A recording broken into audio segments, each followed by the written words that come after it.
Ukrainian President Volodymyr Zelenskyy will travel to Washington for talks with Donald Trump. Zelenskyy announced his visit to the US following a phone call with the American president. Donald Trump reached out to Zelenskyy while returning from Alaska, where he had met with Vladimir Putin. The US president also held discussions with European leaders and NATO Secretary General. Trump has not ruled out a possible trilateral meeting with Putin and Zelenskyy, depending on how Monday's talks with the Ukrainian leaders unfold. It was determined by all that the best way to end the horrific war between Russia and Ukraine is to go directly to a peace agreement, which would end the war, and not a mere ceasefire agreement, which oftentimes do not hold up. President Zelenskyy will be coming to D.C., the Oval Office, on Monday afternoon. If all works out, we will then schedule a meeting with President Putin. Potentially, millions of people's lives will be saved. Meanwhile, Ukrainian President Volodymyr Zelenskyy has welcomed the idea of three-way meeting. He stressed that any decisions concerning Ukraine must be made with Ukraine at the table. At the same time, European leaders are reacting to the Trump-Putin summit. In a joint statement, major European powers voiced support for a meeting that would bring together Trump, Putin, and Zelenskyy, and said they are ready to help prepare it. We are clear that Ukraine must have ironclad security guarantees to effectively defend its sovereignty and territorial integrity. We welcome President Trump's statement that the U.S. is prepared to give security guarantees. The coalition of the willing is ready to play an active role. No limitations should be placed on Ukraine's armed forces or on its cooperation with third countries. Russia cannot have a veto against Ukraine's pathway to EU and NATO. It will be up to Ukraine to make decisions on its territory. International borders must not be changed by force. The meeting of so-called coalition of willing is expected within days. Donald Trump received Vladimir Putin with open arms, yet the two leaders could not secure a ceasefire. The summit was held under the title Pursuing Peace. Two leaders met on the red carpet at the Elmendorf-Richardson Air Force Base in Alaska. Trump clapped for Putin, then drove him to the talks in his car. Just hours before the meeting, the talks changed from one-on-one to three-on-three. The US team was led by Donald Trump with Secretary of State Marco Rubio and Special Envoy Steve Witkoff. On Russia's side, Putin came with his advisor Yuri Ushakov and Foreign Minister Sergei Lavrov. The talks lasted over 3 hours, but no agreement was reached. Trump had planned a working lunch with Putin and the Russian team, but it was cancelled after the meeting and press conference. Later, in an exclusive interview for Fox News, Trump rated the meeting 10 out of 10. I believe we had a very productive meeting. There were many points that we agreed on, most of them, I would say, a couple of big ones that we haven't quite gotten there, but we've made some headway. So there's no deal until there's a deal. I will call up NATO in a little while. I will call up the various people that I think are appropriate, and I'll, of course, call up President Zelenskyy and tell him about today's meeting. It's ultimately up to them. At the press conference, Vladimir Putin repeated his familiar line that Russia and Ukraine are brotherly nations, saying Russia is ready for peace, but only on its own terms. He hopes Kyiv and other European capitals will take it constructively and not interfere.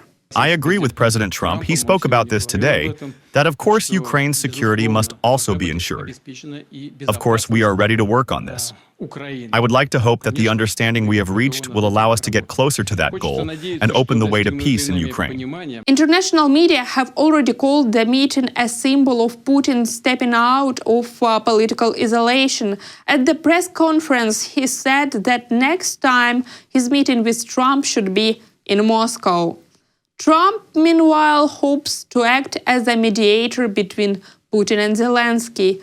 In a Fox News interview after the talks, he suggested that Zelenskyy should agree to a deal with Putin, though he admitted he's not sure whether Zelenskyy will go alone. What would your advice, based on today, when you talk to Vladimir Zelenskyy, what's your advice to... Make a deal. Make the deal. Gotta make a deal, yeah. After his meeting with Putin, Trump said he's not planning any new sanctions on Russia for now. He added he might think about it, but not for at least 2 weeks. Putin dodged journalists' questions during the Alaska summit. After arrival, the US and Russian leaders shook hands and walked to a small podium for a joint photo in front of the press. At that moment, journalists asked several questions, but both the US and Russian leaders ignored them. Reporters pressed on about a possible ceasefire and the killing of civilians. Right after the question on civilians, Putin looked annoyed and acted as he hadn't heard it. President Putin, will you agree to a ceasefire? Mr. President, what's your message to Vladimir Putin? Mr. Putin, did you underestimate Ukraine? President Putin, will you stop killing civilians? Journalists continued to be ignored. In a meeting room, American reporters asked whether Putin would agree to a ceasefire or halt attacks on Ukrainian civilians. He responded so quietly that his words could not be understood. The reporters were then asked to leave the room. Thank you, press. Thank you, press. Mr. Putin, will you agree to a ceasefire?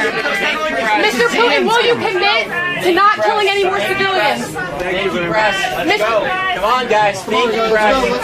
Mr. President. Thank you, press. Journalists were unable to get any answers during the joint statement by Putin and Trump after the talks, as they were not allowed to ask any questions.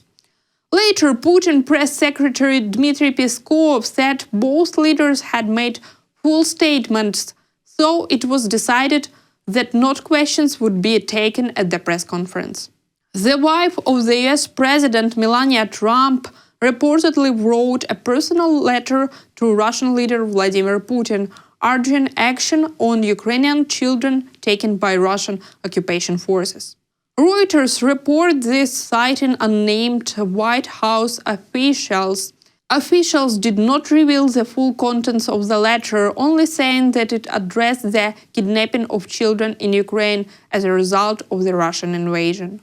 According to Ukraine's presidential advisor on children's rights, Daria Herasimchuk, since the start of Russia's full-scale invasion, Moscow has forcibly relocated at least 20,000 Ukrainian children to occupied Crimea and Russia.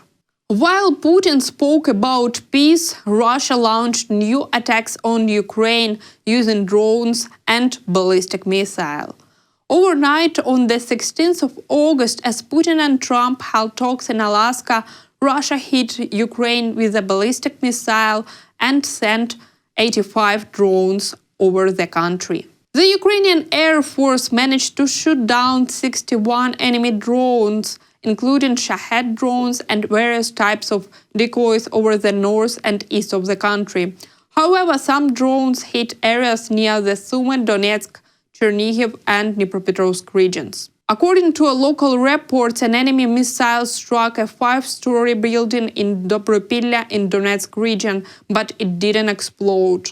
Just hours before the Trump-Putin meeting in Alaska, Russia struck Dnipro and Sumy.